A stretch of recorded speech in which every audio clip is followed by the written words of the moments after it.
Everyone, welcome back to my channel.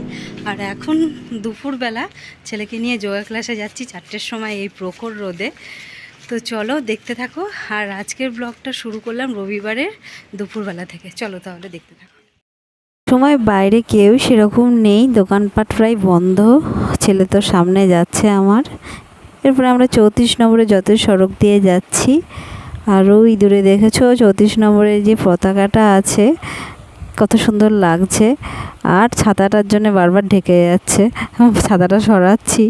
তো যাই হোক, আমাদের একটা সুখবর আছে, ট্রেনটা সরে গেছে, তো ভালোভাবে যোগা ক্লাসে যেতে পারছি। তো যোগা ক্লাসে চলে এসেছি, ছেলে যোগা প্র্যাকটিস করছে এখন। তো প্রচণ্ড গরম, আমরা তো নয় বসে আছি, আর ও তো যোগা প্র্যাকটিস করছে, আরোই গরম লাগছে, কষ্টকর। তো ছেলেটাকে বললাম হাফ প্যান্ট পরে চল, ও সেই ফুল প্যান্ট ছাড়া পরবে না, এই গরমের মধ্যে ফুল প্যান্ট পরে গেছে। তো এবার ছুটি হয়ে গেছে, বাড়ি ফিরছি সবাই। আর মনে হচ্ছে রোদে শুকিয়ে পুড়ে এবার বাড়ি ফিরছি। আর গাছগুলো দেখে চোখে অনেক শান্তি, এখানে অনেক গাছপালা আছে। আর এবার এই যে ট্রেন নেই, আজকে ভালোভাবে যেতে পারবো। তো যাওয়ার পথে আইসক্রিম নিয়ে নিলাম, বাড়ি গিয়ে একটু আইসক্রিম খাবো, যা গরম পড়েছে। তো চলো, তো এই আইসক্রিমগুলো এখন 3জনে মিলে খাবো, শান্তনু আছে। তো মর্নিং, সুপ্রভাত। আজ হচ্ছে সোমবারের সকাল। কালকে আর তোমাদের সামনে মানে বিকালবেলার পর সন্ধেবেলায় আর রাতেবেলায় আর আসেনি। তো এখন সকাল হয়ে গেছে, আর আকাশটা বড় সুন্দর দেখাচ্ছে। আর আকাশ দেখতে তো আমি খুব ভালোবাসি, তোমাদের তো বলেছি। কাল তো সেই বিকালবেলার পর আর তোমাদের সামনে সেভাবে আসতে পারলাম না, কারণ সারাদিন একটা খাটাখাটনি করার পর প্রচণ্ড শরীরটা টায়ার্ড হয়ে গেছিলো। দিয়ে টায়ার্ড হয়ে যাতে আমরা খেয়ে দিয়ে মানে কাজকর্ম করেছি, অবশ্য ব্লগিং না করি, কাজকর্ম করে রান্নাবান্না করে। কালকে ওই আমি তো ঠান্ডা ভাত খেলাম, আর ওদের জন্য একটু সেদ্ধ ভাত করে দিয়েছিলাম আলু ভাজা দিয়ে। তো ওরা খেয়ে নিয়েছে রাতে, আর চিকেন তো একটা ছিল না এর জন্যে। তো রাতে একটু হালকা পাতলা খাই ভালো, কারণ যা গরমটা পড়েছে। আর আমার রাত্রেবেলায় একটু ঠান্ডা ভাত ভিজে ভাতটাই ভালো লাগে খেতে, যে এই গরমের মধ্যে জল দিয়ে ভাত রেখে দিই দুপুরবেলায়, দিয়ে সেটা রাত্রেবেলায় খাই, কারণ ওটা খেলেই শরীরটা ঠান্ডা থাকে। তাছাড়া যা যা গরম। তো যাই হোক, তো এখন ঘুম থেকে উঠেছি। কালকে শান্তনু ছুটি নিয়েছিল, আজ যেহেতু সকালবেলায় যাবে, একবার একটু দরকারে যাবে, তারপর আবার চলে আসবে। তো সেই নাইট ডিউটি, তো সেই সময় আবার যাবে।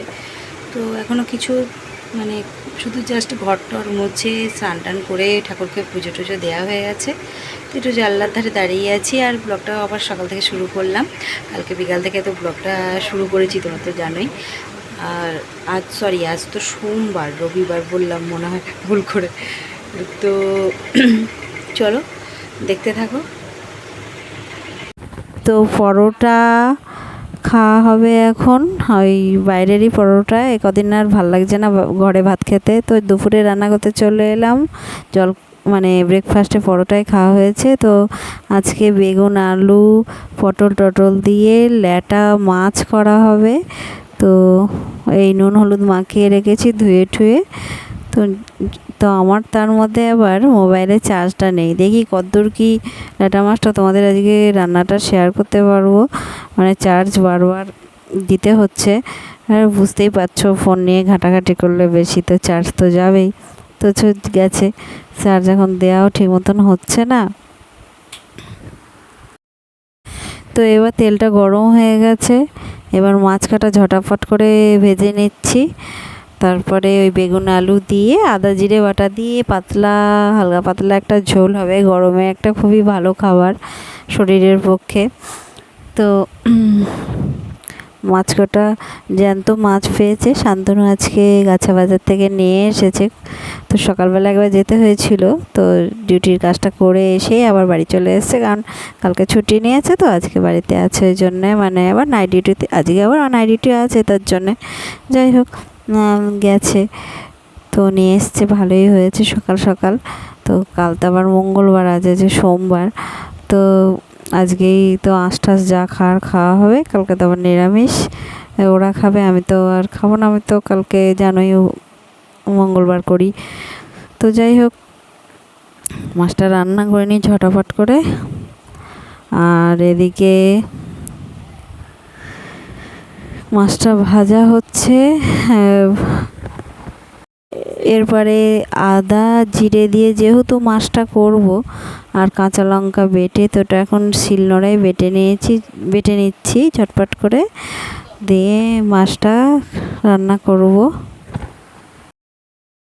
মাছ কটা ভাজা হয়ে গেছে। এরপরে আমি যে সবজিগুলো কেটে রেখেছি, বেগুন আলু পটল, ওগুলো ঝটপট করে ভেজে নেবো, দিয়ে তারপর ভাজা হয়ে গেলে তুলে রেখে দেবো। দিয়ে মাছটা এভাবে রান্না করবো। আর জানো না, এখন আমার মোবাইলে খুবই কম চার্জ। আমি যে কী অবস্থায় ব্লগিংটা করছি শুধু আমিই জানি। কারণ যেহেতু এটা শেয়ার করবো বলে আছি, আবার চার্জে বসাবো, আর এত হিট হয়ে যাচ্ছে। একে তো গ্যাসের একটা গরম, আর তারপর তো মোবাইল গরমে হিট হয়ে যাচ্ছে, চার্জ নেই। তো এই সাইডে একটু আমের চাটনি বসিয়ে দিলাম। তো গরমে তো আমের চাটনি খেতেই হবে রোজ, মানে রোজ রোজ নালেই গরমটা কাটবে কী করে। সবার ঘরে এখন এটাই একই মানে রেসিপি, আমের চাটনি সবাই খাচ্ছে। তো যাই হোক, সাইডে আমের চাটনি বসিয়ে এদিকে মাছের ঝোলটাও রান্না করে নেবো, হালকা পাতলা ঝোল। তো এদিকে পটল আলু বেগুন এগুলো সব মোটামুটি ভাজা টাজা কমপ্লিট হয়ে গেছে। আমি কটাকে তুলে রেখেই আদা জিরে লঙ্কা বাটা দিয়ে কষিয়ে, তার আগে শুকনো লঙ্কা একটু কালো জিরে ফোড়ন দেবো, দিয়ে তারপরে রান্নাটা সেরে নেব। তেলের মধ্যে আরেকটু তেল দিলাম, তেলটা একটু কম হয়ে গেছে যেহেতু সবজিগুলো ভাজা হয়েছে। এরপরে একটু শুকনো লঙ্কা আর কালো জিরে ফোড়ন দিয়ে দিলাম, দিয়ে আমি এবার ওই সবজি ভাজাগুলো আর আদা জিরে কাঁচা লঙ্কা যেটা বেটেছি সেটা দিয়ে সবজিটা কষিয়ে নেব। তো আদা জিরে যেটা বেটেছি ওর মধ্যেই একবারে নুন হলুদ সব মিক্স করে নিই, তাহলে রান্না করতে সুবিধা হয়। আর কি বলো তো, চার্জ শেষ হয়ে গেছে, একটা একটা করে দিতেও আমার দেরিটা হয়ে যাবে, ওই জন্যই আরও এইভাবে করছি। তো লবণও দেওয়া গেল। এরপরে আমি আস্তে আস্তে সবজি কটাও দিয়ে দিলাম, মশলাটা দিয়ে ভালোভাবে নেড়ে চেড়ে কষিয়ে একটু লঙ্কার গুঁড়ো দিলাম, একটুখানি কালারটা হওয়ার দরকার সেই জন্য।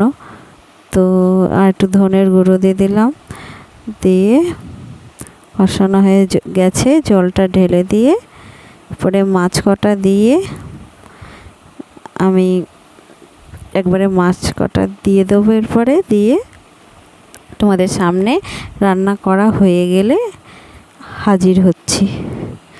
তো আমার ল্যাটা মাছের পাতলা ঝোল আলু পটল দিয়ে রেডি। সাইডে আছে আমের চাটনি। তো দুপুরে এবার খাওয়া দাওয়াটা সেরে নেবো, আর এবার ব্লগটাও শেষ করতে হবে। তো দুপুরে রান্না তো কমপ্লিট, আর কালকে বিকাল থেকে ব্লগ শুরু করেছি, তাই এখন ব্লগটা শেষ করে দিচ্ছি।